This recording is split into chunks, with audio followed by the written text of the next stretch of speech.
Hello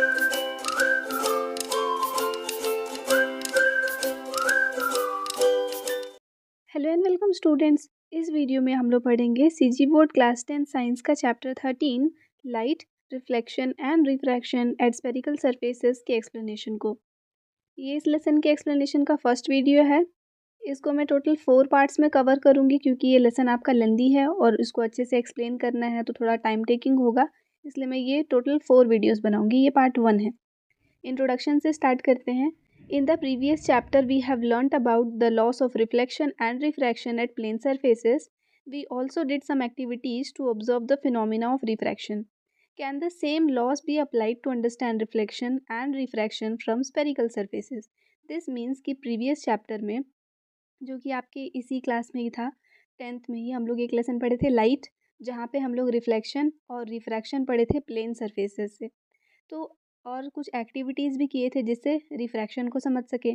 तो क्या same loss जब हम लोग स्फेरिकल सरफेस से रिफ्लेक्शन और रिफ्रैक्शन पढ़े उस पे अप्लाई होता है कि नहीं होता है, इसके बारे में इस लेसन में हम लोग डिटेल में समझेंगे। We will try to discover the answer to the above questions in this chapter. We shall also perform experiments involving spherical mirrors and lens. तो उन क्वेश्चंस के आंसर यहाँ पे फाइंड करेंगे। साथ ही में हम लोग एक्सपेरिमेंट्स कंडक्ट करेंगे स्पेरिकल मिरर और लेंस के यूज़ से। तो पहला आपका हेडिंग आ जाता है रिफ्लेक्शन फ्रॉम स्पेरिकल मिरर्स। पहले मिरर और उसके बाद लेंस पे आएंगे। तो recall that in class 7th you had learned how polishing the inner और outer of a hollow sphere turns it into a mirror. The inner surface, अच्छा पहले ये एक्सप्लेन कर दूँ कि क्लास 7th में अब हम लोग देखे थे कि अगर कोई भी एक हॉलो स्फीयर है, मतलब एक सर्कुलर शेप का आपके पास में कोई भी चीज़ है जो अंदर से खाली है, और जब आप उसके कट करोगे उसको और अगर उसके अंदर या बाहर का सरफेस पॉलिश कर दो तो वो एक मिरर के जैसे काम करता है। तो if the inner surface of a hollow sphere the inner surface of a hollow sphere is concave side and outer surface is convex side. जैसे ये एक हॉलो स्फीयर आप समझ लो कि ये स्फीयर था जिसको हम लोग कट करके 2 पार्ट्स में डिवाइड कर दिए हैं। तो जो अंदर वाला सरफेस होगा वो कॉनकेव साइड होता है। ये अंदर वाला जो सरफेस है इस साइड से, जो ब्लू कलर का दिख रहा है, वो आपका कॉनकेव साइड है। और जो बाहर वाला सरफेस है वो आपका कॉन्वेक्स साइड है। तो अगर हम लोग अंदर वाले सरफेस को पॉलिश कर दें, जैसे इस केस में हुआ, अंदर वाले सरफेस को पॉलिश कर दिया है, तो अभी ये जो मिरर बना है जिसके कि बाहर वाले सरफेस से लाइट जो है वो रिफ्लेक्ट या रिफ्रैक्ट होगा, ये जो अभी मिरर बना है ये आपका कॉन्वेक्स मिरर हो जाएगा क्योंकि अंदर वाला सरफेस जो कॉनकेव सरफेस था उसको हम लोग क्या किए हैं, पॉलिश कर दिए हैं। सेम वैसे ही अगर बाहर वाला सरफेस को पॉलिश कर दो तो अंदर वाले सरफेस से रिफ्लेक्शन और रिफ्रैक्शन होगा, तो ये आपका कॉनकेव मिरर बन जाएगा।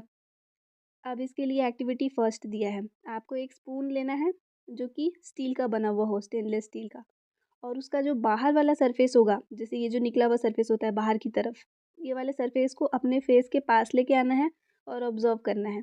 आपका इमेज कैसा बन रहा है यहाँ पे, आपका फेस आपको कैसा दिख रहा है, प्लेन मिरर में जैसा इमेज बनता है वैसा ही बना है या उससे अलग है, और ये मिरर इन्वर्टेड है या फिर इरेक्ट है। इरेक्ट मतलब सीधा जैसे आप हो वैसा ही दिख रहा है कि उल्टा दिख रहा है।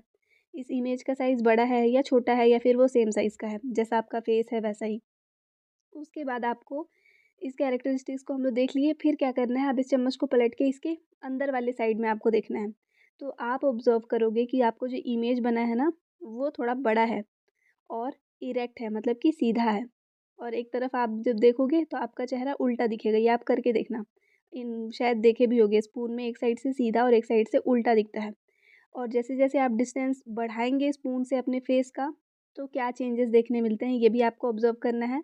और इसी एक्टिविटी को आपको फिर पेन और पेंसिल का यूज़ करके अपने फेस की जगह पेन या पेंसिल रख के और उसको भी देख करके ट्राई करना है। ये आप ट्राई करना और तब आपको ज़्यादा अच्छे से समझ में आएगा कि स्फेरिकल जो सरफेसेस होते हैं उसमें कॉनकेव और कॉन्वेक्स साइड से किस तरह के इमेज बनते हैं। अभी उसको डिटेल में यहाँ समझेंगे। तो आपका हेडिंग है some important definitions related to spherical mirrors. कुछ कुछ डेफिनेशन, तो सबसे पहला आपका पोल का डेफिनेशन हो गया, the centre of the reflective surface of a spherical mirror is called its pole. जैसे कि आपको यहाँ इस फिगर में दिया है कि जो सेंटर होगा ये आपका रिफ्लेक्टिंग सरफेस है, इसका जो सेंटर है उसको हम लोग पोल बोलते हैं, पी से डिनोट किया है यहाँ पे। सेम वैसे इस साइड में यहाँ पी से डिनोट किया है, जो भी सरफेस था उसका सेंटर वो आपका पोल हो गया। नेक्स्ट उसके बाद में दिया है pole is situated on the surface of the hollow sphere from which the mirror has been made. तो जिस भी स्फीयर से मिरर बनाए थे ना, उसके जो सरफेस है, जो हम लोग सरफेस ले रहे हैं, उसी के सेंटर पे आपको रखना है, ऐसा बोल रहा है। अंदर नहीं, उसी सरफेस पे ही। और as you know a spherical mirror is a polished part of hollow sphere, from therefore the center of the hollow sphere is called center of curvature of the mirror and is denoted by C in the diagrams। तो अब क्योंकि हम लोग को पता है कि ये जो हम लोग एक स्पेरिकल सरफेस लिए हैं वो एक्चुअल में किसी एक होलो स्फीयर का एक हिस्सा है, तो ये जो स्फीयर है उसका जो सेंटर पॉइंट होगा ना, उसको हम लोग सेंटर ऑफ कर्वेचर बोलते हैं, जिसको कि सी से डिनोट करते हैं। तो जैसा कि आप यहाँ पे देख सकते हो कि ये जो हम लोग छोटा सा पोर्शन लिए वो एक्चुअल में इस सर्कल का एक हिस्सा है। तो इस सर्कल का जो सेंटर है उसको हम लोग सेंटर ऑफ कर्वेचर बोलते हैं, दोनों में ही दिया हुआ है। उसके बाद नेक्स्ट टर्म पे आते हैं। नेक्स्ट टर्म आपको दिया है, अच्छा सेंटर ऑफ कर्वेचर के बारे में पहले डिटेल ये कि जो सी पार्ट है वो सरफेस के अंदर में होता है, ठीक है। मतलब कि आप जो बनाए हो ना स्फीयर, उसके अंदर आपको ऐसे यहाँ पर देखना है। तो इसका पार्ट नहीं है वो, इसके बाहर की चीज़ है, इसका पार्ट नहीं है, अलग से एक पोर्शन है। तो जो सेंटर ऑफ कर्वेचर है, डिस्टेंस जो होता है सी और पी के बीच का, जो आप पोल लिए थे और ये जो सी लिए हैं, इन दोनों के बीच का ये जो डिस्टेंस है यही एक्चुअल में रेडियस है किसका, तो ये जो स्पीयर था जिसका ये पार्ट है मिरर, इसका जो रेडियस है वो यही होगा सी और पी का डिस्टेंस। और इसी को ही रेडियस ऑफ कर्वेचर बोलते हैं या फिर radius of curvature of spherical mirror, और इसको आर से डिनोट करते हैं। अब जो लाइन सी से होकर के पी तक जाए, जो लाइन ऐसे यहाँ से ऐसे क्रॉस हो रहा है, जो सी को क्रॉस कर रहा है पी को भी क्रॉस कर रहा है, दोनों पे इक्वली ऐसे पास होता हुआ जा रहा है, परपेंडिकुलर बोल सकते हैं। जो इसके हो पोल के परपेंडिकुलर जा रहा है ना, और सी पे एकदम उसको लेके क्रॉस होता हुआ जा रहा है, तो इसको हम लोग बोलते हैं प्रिंसिपल एक्सिस। ये हमेशा पोल के परपेंडिकुलर होता है और सेंटर से होता हुआ जाता है। सेंटर के भी हम लोग परपेंडिकुलर बोल सकते हैं, मतलब कि अगर हम लोग इसका सरकमफेरेंस देखें तो उसका एकदम परपेंडिकुलरली वो लाइन जा रहा है। और ये डायग्राम आपको यहाँ पे दिया हुआ है दोनों ही लेंस के केस में। नेक्स्ट आते हैं, another important location in the discussion of spherical mirrors is the focus. एक और है यहाँ पे जो कि फोकस पॉइंट है, ये भी एक इम्पॉर्टेंट हिस्सा है। अब इसके बारे में समझने के लिए एक एक्टिविटी परफॉर्म करना पड़ेगा। तो आपको एक कॉनकेव मिरर लेना है। कॉनकेव मिरर मतलब कैसा, जैसे हम लोग ये मिरर लिए हैं तो इसके अंदर वाले हिस्से को आपको पॉलिश कर देना है, बाहर वाला हिस्सा आपका यूज़ हो रहा हो। तो एक मिरर ऐसा लिए और उसका जो रिफ्लेक्टिंग सरफेस है उसको सन के टूवर्ड्स उसका फेस कर दिए, मतलब जहाँ से वो रिफ्लेक्ट करता है वो सन के तरफ दिख रहा है। तो जो भी लाइट सन से निकल के आ रहा है वो सब उस मिरर पे पड़ेगा, और उसके बाद में उसका जो रिफ्लेक्टेड लाइट है वो आपको एक प्लेन पीस ऑफ पेपर के ऊपर लाने का कोशिश करना है। मतलब कि एक पेपर ले लिए और एक लेंस ले लिए आप। लेंस का मान लो कि ये वाला हिस्सा आपका रिफ्लेक्ट करता है, तो ये वाला हिस्सा हम लोग बाहर ऐसे उसको पॉलिश कर दिए, अंदर वाले हिस्से को, अंदर वाला हिस्सा पॉलिश्ड है आपका, और जो सन है उसका रोशनी इस तरफ पड़े जो आपका अनपॉलिश्ड सरफेस है। और एक पेपर ले लेना है, ये जो सन के अंदर से जो रेस निकल के आ रहे हैं वो सब इसके ऊपर पड़ेंगे और वो आके पेपर पे आपका पड़ेगा, ऐसा इसको करना है। तो ये जो इमेज बनेगा आपके पेपर के ऊपर, मतलब एक ऐसा पॉइंट होगा जहाँ पे एकदम ब्राइट और शार्प पॉइंट आपको दिख रहा होगा, वहाँ पे एक्चुअल में वो क्या है, उस सन का इमेज है। अब आपको क्या करना है कि इसी अरेंजमेंट को ऐसे ही इस पेपर और मिरर को कुछ टाइम तक छोड़ देना है। अगर आप कुछ देर तक ऐसा ही छोड़ोगे तो आपका पेपर बर्न होने लगेगा, क्योंकि जो सन का लाइट था वो पहले तो दूर दूर तक इसके ऊपर पड़ रहा था, लेकिन उन सबको वो कन्वर्ज करके एक पर्टिकुलर पॉइंट में लेकर के आ रहा है, यहाँ पे इकट्ठा कर रहा है। यहाँ पे सन का इमेज बना है तो वो पेपर वहाँ से बर्न होगा। ये आप मैग्नीफाइंग ग्लास के हेल्प से कर सकते हो ये वाला activity. So the image of sun formed has been obtained on the screen outside the mirror. So it is real image.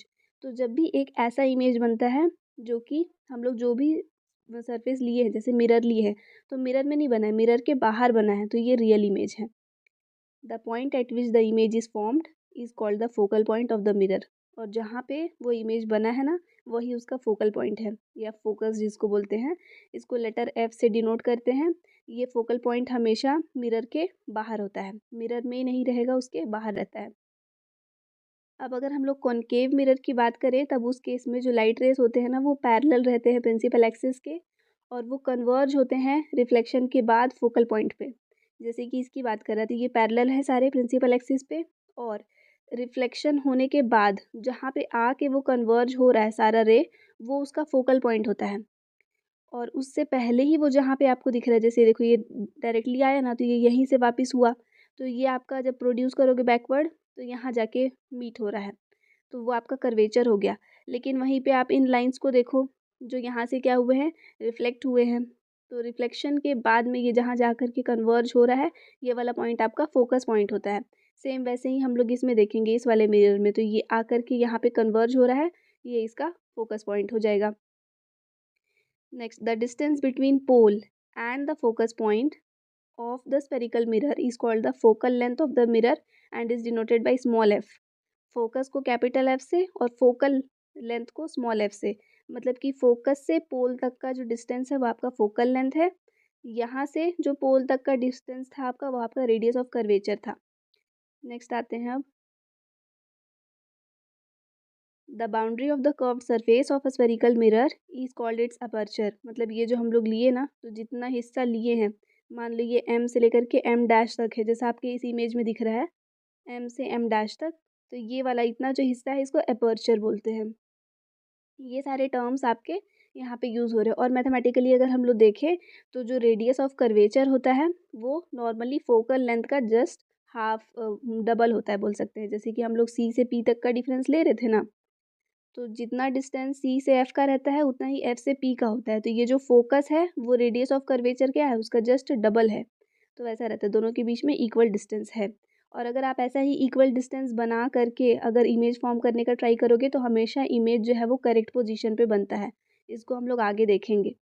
Next आ जाते हैं loss of reflection at spherical surfaces. मतलब जो स्पेरिकल सरफेस होता है वहाँ पे जो लॉस ऑफ रिफ्लेक्शन फॉलो हो रहे हैं वो अब कैसे हैं। हम लोग प्लेन सरफेस में तो देख लिए हैं, तो प्रीवियस चैप्टर में हम लोग देखे लॉस ऑफ रिफ्लेक्शन को, और वो जो लॉस थे वो यूनिफॉर्मली अप्लाई हो रहे थे, चाहे वो प्लेन सरफेस हो या कर्व सरफेस हो, दोनों पे अप्लाई होंगे ऐसा बोल रहा है। चाहे प्लेन हो चाहे कर्व्ड हो, दोनों में ही सेम लॉस ऑफ रिफ्लेक्शन जो है वो अप्लाई होते हैं। If we know the angle of incidence of a ray of light on a curved surface, then we get the information about the angle of reflection as well। तो loss of reflection से तो यही होता था ना, जो आपका angle of incidence है वो एंगल ऑफ रिफ्लेक्शन की इक्वल होता था। तो अगर आपको एंगल ऑफ इंसिडेंस पता है कर्व्ड सरफेस में, तो हम लोग एंगल ऑफ रिफ्लेक्शन निकाल सकते हैं। जो एंगल ऑफ इंसिडेंस है वो कौन सा एंगल होता है, तो वो नॉर्मल से इंसिडेंट रे के बीच का जो एंगल है। जैसे कि हम लोग एक ये मिरर लिए हैं, कर्व्ड वाला है ना, तो कर्व्ड ले लेते हैं, और उसके बाद में ऐसे लाइट हम लोग रखे, तो ये एक नॉर्मल ड्रॉ किए। इस नॉर्मल में अगर ऐसे करके कोई लाइट पड़ रहा है, तो ये जो एंगल बनेगा ये आपका इंसिडेंट एंगल, रिफ्लेक्ट होके ये जैसा गया, तो ये जो एंगल बना ये इसका रिफ्लेक्टेड एंगल हो गया। एंगल ऑफ इंसिडेंस और एंगल ऑफ रिफ्लेक्शन। तो इसको समझने के लिए एक एक्टिविटी यहाँ पे परफॉर्म किया है। आपको ये फिगर दिख रहा है, ये एक्चुअल में एक बॉल है जिसको कि ऐसे बीच से कट कर दिए हैं। कट करने के बाद में एक बार इस साइड से पिन लगाए हैं और एक बार अंदर वाले सरफेस पे पिन लगाए हैं। तो ये जो यहाँ जो लिखा है वही मैं आपको एक्सप्लेन कर रही हूँ। तो ये जो पिन्स हैं वो अगर आप ऐसे प्रोड्यूस करो तो लाइन कैसा दिख रहा है, दूर दूर जाता हुआ। और यहाँ पे ये जो लाइन्स है वो आपको कैसे दिखेंगी अगर इसको प्रोड्यूस करें, तो कि वो एक जगह आके मीट हो जाएगा। इनको अगर बैकवर्ड प्रोड्यूस कराएं तो ज़रूर ये आकर के ऐसे एक जगह पे मीट होने वाला है। यही डिफरेंस है दोनों के बीच में। तो ये जो परपेंडिकुलर लाइंस जा रहे हैं ना, जैसे ये पिन लगाए हैं, ये जो इसके ऊपर परपेंडिकुलर पड़ रहा है ना, इसी को ही हम लोग इसका नॉर्मल बोलते हैं। कोई भी लाइन जो परपेंडिकुलरली आके इसके ऊपर पड़े वो एक नॉर्मल हो जाता है, और इसी नॉर्मल से हम लोग एंगल ऑफ इंसिडेंस और एंगल ऑफ रिफ्लेक्शन बनाते हैं। A convex mirror is like the outer surface of the ball. Ball का बाहर वाला हिस्सा वो कॉन्वेक्स मिरर जैसा होता है। जैसे ये लिया था ना, तो इसमें ऊपर ऊपर जब पिन लगाया है, ये कॉन्वेक्स मिरर वाला पार्ट हो गया। और यहाँ पे जो आपका अंदर वाला सरफेस है वो कॉनकेव मिरर जैसा हो जाएगा। जैसे ऐसे लिए थे जिसमें अंदर अंदर पिन लगाए थे, वो कॉनकेव मिरर हो जाएगा। तो वो पॉइंट जहाँ पे सारे पॉइंट्स आके मीट होते हुए दिखते हैं उसको हम लोग सेंटर ऑफ कर्वेचर बोलते हैं। और ज्योमेट्रिकली अगर कोई भी लाइन पास हो रहा है सेंटर, उस स्फीयर के सेंटर से, मतलब सेंटर ऑफ कर्वेचर से, तो वो हमेशा सरफेस के ऊपर नॉर्मली पड़ता है। जैसे ये सेंटर ऑफ कर्वेचर, इससे कोई भी लाइट आएगा तो वो इसके ऊपर नॉर्मली पड़ेगा, मतलब कि जैसा हम लोग पिन्स लगा रहे थे वो। अब इसी में ही हम लोग एंगल ऑफ इंसिडेंस और रिफ्लेक्शन बनाते हैं। तो जैसे कि ये देखो, एक लाइट पड़ा है ऐसे, अब ये जो आ रहा है वो इसके ऊपर आके ऐसे पड़ा और ये रिफ्लेक्ट हो गया। तो जब ये रिफ्लेक्ट होगा तो फोकस से ये पास होता है, तो यहाँ पे सेंटर ऑफ कर्वेचर से अगर एक लाइन लेके आए तो ये इसका नॉर्मल हुआ, ठीक है। ये नॉर्मल हम लोग ड्रॉ किए, सेंटर ऑफ कर्वेचर से जो भी पॉइंट आता है वो जहाँ पे आके पड़ा वो नॉर्मल होता है, तो ये नॉर्मल लाइन हो गया। तो इंसिडेंट रे और नॉर्मल के बीच का एंगल जो है वो इंसिडेंट एंगल, और रिफ्लेक्टेड रे और नॉर्मल के बीच का जो एंगल है वो आपका एंगल ऑफ रिफ्लेक्शन। ऐसा करके दोनों निकाल सकते हो। अब आ जाते हैं साइन कन्वेंशंस पे, मतलब कि sign convention for reflection at spherical surfaces. जब भी स्पेरिकल सरफेस से रिफ्लेक्शन होता है तो जो हम लोग साइंस यूज़ करते हैं ना, मतलब कहाँ पे पॉजिटिव साइन लगेगा कहाँ नेगेटिव, जो आपके आगे कैलकुलेशन में काम आता है, ये उसके लिए है। तो रिफ्लेक्शन को स्टडी करना हो अगर स्पेरिकल सरफेसेस पे, तो आपको कुछ फिक्स्ड साइन कन्वेंशंस होते हैं, इनको फॉलो करना पड़ता है। इसी सिस्टम को कार्टेशियन कोऑर्डिनेट साइन कन्वेंशन बोलते हैं। इस कन्वेंशन में जो पोल होता है उसको पी से तो डिनोट कर ही रहे हैं, तो यहाँ से जो ओरिजिन होगा आपका प्रिंसिपल एक्सिस का उसको एक्स एक्स डैश लेते हैं, जो कि एक्स एक्सिस पे आता है। कुछ फीचर्स है इस कन्वेंशन के जो कि आपको हमेशा अपने माइंड में रखने हैं। पहला हो गया, जो ऑब्जेक्ट है उसको हमेशा आपको लेफ्ट साइड में प्लेस करना है मिरर के। जैसे हम लोग मिरर लिए हैं और इसका ये वाला सरफेस कलर्ड है, मतलब पॉलिश्ड है, तो हमेशा लेफ्ट साइड में हम लोग ऑब्जेक्ट को रखेंगे जो भी हम लोग ले रहे हैं। और अगर दूसरा वाला भी मिरर था आपका, यही जिसका ये वाला सरफेस अगर कवर्ड है, तो उस केस में फिर इसको आपको घुमा करके लेना पड़ेगा, ऐसे करके ये वाला सरफेस कवर किए हैं तो यहाँ पे आप पॉइंट रखो, ऑब्जेक्ट को रखो, या फिर ऐसे करके लो और उसके बाद फिर यही रखो, लेफ्ट साइड पे ही एनी हाउ रखना है, मिरर के लेफ्ट में, ऐसा करके बोल रहा है। उसके बाद में this means the light from the object travels towards right and gets reflected and then travels towards left side direction again। इसका क्या मतलब है कि लाइट हमेशा राइट साइड की तरफ जाएगा, ऑब्जेक्ट से होके राइट के साइड जाएगा, रिफ्लेक्ट होके वो वापस लेफ्ट में आएगा। उसके बाद सेकेंड पॉइंट, सारे मेजरमेंट्स जो कि हम लोग एक्स डायरेक्शन में लेते हैं, मतलब पोल से होकर के लेते हैं, पोल से पैरेलल जो जा रहा है वो प्रिंसिपल एक्सिस की तरफ जाएगा, मतलब all the measurements taken in X direction are measured through the pole and parallel to the principal axis. Principal axis से हमेशा पैरेलल, जैसे ये आपका है ना, तो इसका ये प्रिंसिपल एक्सिस गया तो इसके हमेशा पैरेलल रहेगा जो भी मेजरमेंट्स हम लोग ले रहे हैं वो। Now distance measured towards right side of the pole are taken to be positive. Pole के राइट साइड में हम लोग जो भी डिस्टेंस मेजर करेंगे वो पॉजिटिव होगा, जो कि प्लस एक्स एक्सिस पे जाएगा, और लेफ्ट साइड में जो कि माइनस एक्स एक्सिस पे जाएगा वो आपका हो जाएगा हमेशा नेगेटिव। यहाँ पे पॉजिटिव ही दे दिया है साइन, नेगेटिव रहेगा। उसके बाद में जो डिस्टेंस परपेंडिकुलर रहता है एक्स एक्सिस के, तो ऑब्वियसली मतलब वो वाई एक्सिस में मूव हो रहा है, एक्स एक्सिस के परपेंडिकुलर है मतलब वाई एक्सिस में मूव हो रहा है।